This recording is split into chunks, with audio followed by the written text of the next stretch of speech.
8:43, welcome back here on the BT Couch. Here's a dose of inspiration coming our way. Doug Spencer joining us right now, participating in the Ascent for Alzheimer's, taking place later this month, correct? That's correct. Heading over to Tanzania, Mount Kilimanjaro is the task at hand, and $10,000 each participant needs to raise for Alzheimer's research, education, and this is a very personal cause and motivation for you. Yeah. Tell us about it. Well, my dad was diagnosed with Alzheimer's, and he passed basically 3 years after getting it, right? So we ran a little wake fundraiser golf tournament, and my wife looks up on the website where to send the money, and we saw this Ascent for Alzheimer's, and we went, whoa, we always wanted to do that, Kilimanjaro. So we put our application in and got chosen to do it. It's quite the life experience you're about to embark on, you know, alongside your wife. And when you have this sort of thing impact your family, do you see it becomes that much more prevalent as you learn about how common this is here in this country and how it affects communities? Yeah, certainly as a policeman, I was aware of Alzheimer's and dementia. On the SkyTrain now, we're constantly, every day, looking for people that go missing, right? They lose their way home, all these poor souls. Yeah, it's just, it takes the whole family down, right? Because you have to get care for the person. It's really bad for them because they're in a constant angst, right? Forgetting their bank PIN card, and they just lose. They almost come full circle and become kids again, right? Very susceptible to all sorts of stuff and getting lost. And there's a lot of things, you know, to look for on this, and you mentioned the aspect on the train, you now working with the transit police, years spent on the force with VPD, but we've got some photos because you're about to embark on this. How do you think a journey like this compares, the obstacle of Kilimanjaro versus some of the challenges you faced working with gang units with VPD? Yeah, lots of suffering.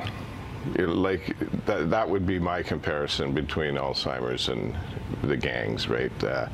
Families losing their loved one. Alzheimer's, they end up losing their loved one. They get lost. Yeah, just again, you know, when you get involved in gangs, it takes your whole family down and all the people around you. When somebody in your family gets Alzheimer's, same thing, right? It's not just one person. Right, it's not the person who has it, or in gangs, the person who's involved in the gangs.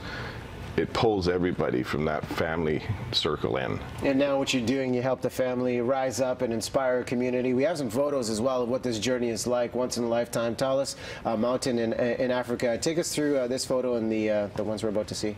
Yeah, they go through, I think, 5 different climates climbing up there. It's, you know, 17,000 or whatever it is. You go through kind of a forestry dense thing like that, and you work your way up eventually through these plateaus and stuff, and you get up there, and of course now it starts getting colder, and you hit the they've prepared us, Sue's prepared us the guide for the altitude sickness. Sue Ogie-Baker, who is a phenomenal inspiration. We've had her on the BT Couch as well. And nice to see the whole team coming together. And I think we have a shot right at the top of what this looks like, because this really is almost there, the moment of a lifetime. What do you think it's going to feel like when you embark on this 7-day journey in total, right? I think it'll be really cool. For one, it promotes health, right? To stay healthy enough to do that. I think it's going to be really cool to get up there and look out over the plains of Africa.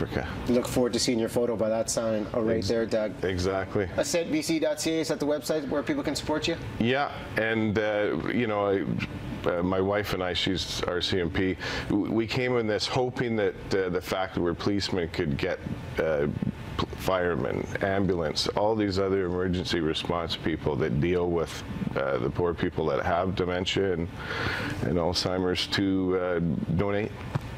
And hopefully they'll do just that. We'll do our part and put this segment online. Great to meet you, Doug.